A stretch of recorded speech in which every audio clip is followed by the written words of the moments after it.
And it is translating into solid wage gains, which I'll get into in a minute. There's a couple longer-term demographic factors I'd like to talk about. I mean, most of what I'm speaking about here is relatively short-term in nature, but there's a couple big forces that I think are always worth recalling, even when you're looking at the near-term outlook.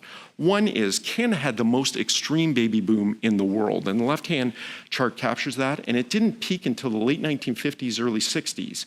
So that's the number of births per year, and you can just see how that episode in the late 50s and 60s, we've never seen anything like that since then. Now, everybody in that shaded area on the left-hand side, I can't quite reach that one, everybody in that area is now in their early 60s.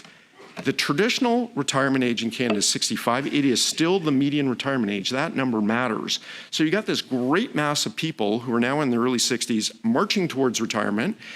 We've known this has been coming at us for, 60 years, like a freight train, no surprise to anyone. I think it kind of got forgotten during COVID, this bulge in the demographics that we're looking at. So we're going to have this enormous gray wave in the next few years, this wave of retirements.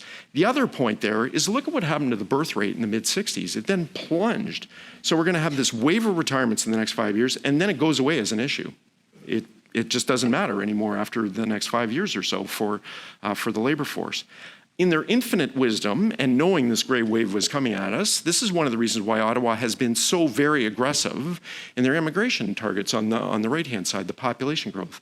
I think one of the most interesting statistics we've seen this year from the economy is that Canada's population has grown by 1.2 million people over the past year. We have never seen the population grow by 1 million people in the space of a single year. That's a percentage increase of more than 3% in a single year. That's not a record, but it's definitely up there. And you know, there's a bit of weirdness in the past year. We had a lot of Ukrainian refugees. We had a lot of international students coming. We had a lot of temporary workers. But even if you smooth it out and look over the past 4 years, average it out like I've done on the chart on the right, we've still got average annual population growth of more than 1.5% a year. That is strong. We've very rarely seen that kind of sustained population growth in this country.